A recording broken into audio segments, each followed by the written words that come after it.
Don't forget, this was not just any old Prime Minister. She'd been there for 11 years, she'd won 3 general elections. She was almost, without question, the preeminent politician on the world stage.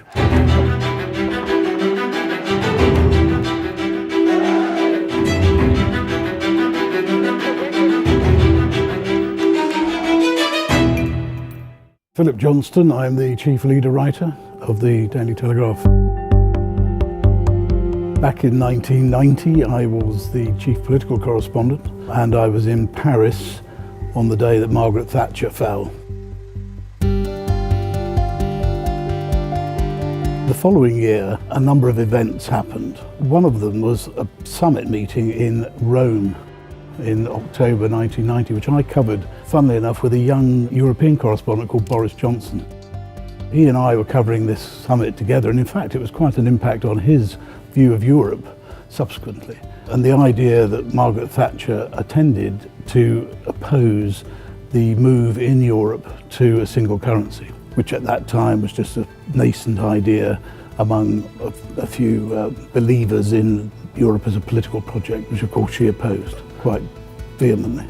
Europe will be stronger precisely because it has France as France, Spain as Spain, Britain as Britain. It would be folly to try to fit them into some sort of identikit European personality. At that summit, she was shanghaied, I suppose. She found herself isolated, and an agreement was made to move to European Monetary Union. She then went back to Parliament 2 days later to make a statement on this, and famously denounced the whole thing. No, no, no, she said. No, no, no.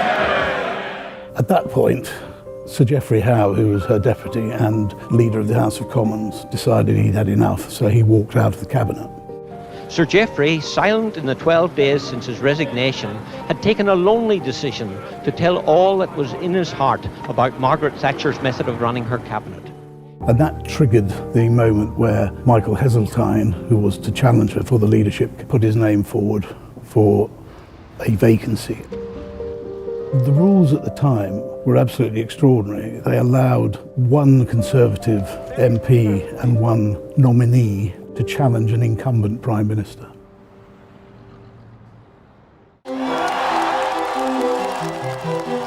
The Berlin Wall had just fallen. This was something for which she could take great credit, and she was determined to go to the summit meeting in Paris to chart the post-European architecture, post-Cold War architecture. At the same time, at home, she was being denounced for all sorts of things, from the poll tax to her anti-European stance. I went to Paris as political correspondent to cover the summit, but also to be with her when the result came through. As a political correspondent, met her a few times. I travelled a bit with her. She was a very intimidating individual, extremely inclined to argue and engage as well. If you were to say something injudicious in a small group of people, she was a towering individual. Because it was in Paris and the whole thing was in the open because of the summit, it added to that sense of drama. And in this beautiful courtyard with the residence of the British ambassador, it was like a backdrop to an extraordinary event, which it was an extraordinary event. The Prime Minister is at the residence of the British ambassador in Paris. She's about to go out to the ballet, which is the final evening of the summit, but essentially this cloud hung over the entire day, which was back in Westminster. The Conservative MPs were voting on whether or not she should remain as leader. Press harassment. Yes. Go away. It was dark. There were arc lights outside the British ambassador's residence. There was a great gaggle of British journalists, press journalists in the corner. There was a load of cameras. Outside in the street, there were hundreds of foreign journalists. So when the moment came for the vote, which was about 6:30 in the evening, she did win. But she didn't win by enough. In fact, she was 4 votes short of getting to the point where she could just carry on. What went wrong was that we did not get a big enough majority on the first ballot. And there was nothing I could do to cure that. That was the thing I couldn't get over. The odd thing about the rules of the party at the time were not only did you have to win by 50%, you had to get 15% beyond 50%. She beat Michael Heseltine, but she didn't reach a threshold that had been set, a pretty daft one really, that you had to get 50% plus 15%. I had a majority on the first ballot, but I did not have a sufficient majority. She didn't even wait, or she didn't even consult anybody. She just got up and just walked out and came out of the door, and then off she went to the ballet. I was standing downstairs in the courtyard behind the BBC correspondent John Sargent, who tried to shove a microphone in her face and got pushed out of the way by Bernard Ingham, her press secretary. It's a very famous image. This is the microphone. Naturally very pleased that I got more than half. We were just standing there rather stunned, to be honest, and I wasn't quite sure I'd even got the shorthand correct because we were all so stupefied by it. But of course it was being beamed back to London, where there was total consternation at the time, as MPs tried to work out what it all meant. A few members of our party have actually brought the Prime Minister down. How will the world see it, do you think? I think they will be amazed, absolutely amazed. So yes, fully aware that we were on the cusp of some historic moment. In fact, at the time I remember saying to a colleague, I shouldn't think we'll ever cover a bigger story than this. It was, I can't say any more than that really, it was just the sheer drama of it all, and her disappearing to the ballet dressed to kill, but as it turns out, dressed for the end. We went for a briefing with Bernard Ingham, her press secretary, who said, well, you heard what she said, she's disappointed, but she carries on. And then when everybody had gone, myself and another colleague and Bernard sat down to raid the ambassador's drinks cabinet and have a talk over her 10, 12, 11 years in office. And Bernard acknowledged then, as he has acknowledged subsequently, that that was it. So the next day, we all went back to London. Mrs. Thatcher, when are you going to resign? And she consulted members of her cabinet. That was in the House of Commons, in her office behind the Speaker's chair. And it was a steady procession of cabinet ministers would go in. First one was Ken Clarke, and she asked them, what should I do? And they said, you've got to go. We're all sad, but it's the right decision, because she's gone in a noble way instead of being ignobly beaten, which would have been terrible. I think we're all feeling a sense of shock and a sense of identity with how she must be feeling herself.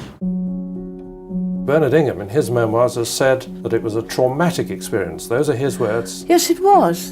And it would have been very strange if it hadn't been. But we got through it. In fact, you broke down. We got through the House. You broke down during that cabinet, didn't you? Yes, but I carried on. The mood was electric. The Labour Party tabled a motion of no confidence, which was to be heard on the Thursday, which the Tories would have won easily because they had a majority of 100, but I mean, it was part of the politics. And the next morning, she resigned.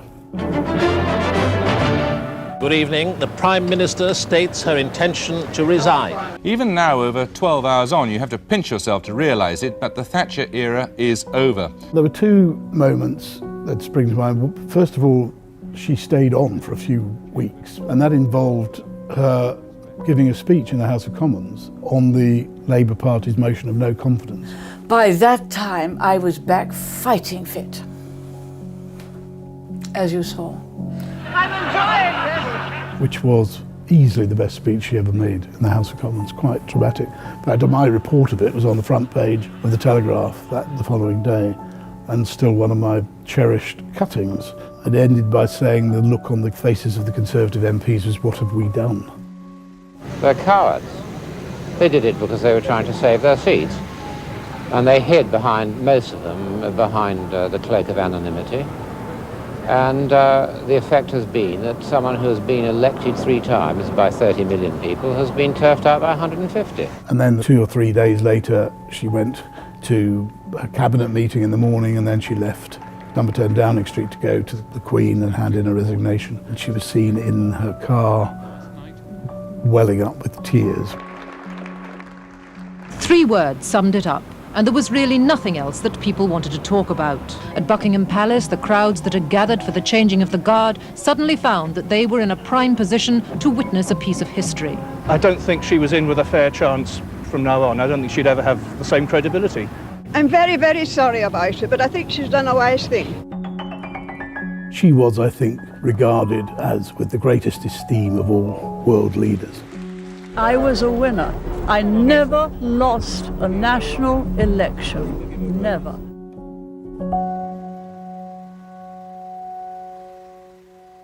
From the Conservative MP's point of view, it was self-preservation as much as anything else. This is a typically brave and selfless decision by the Prime Minister.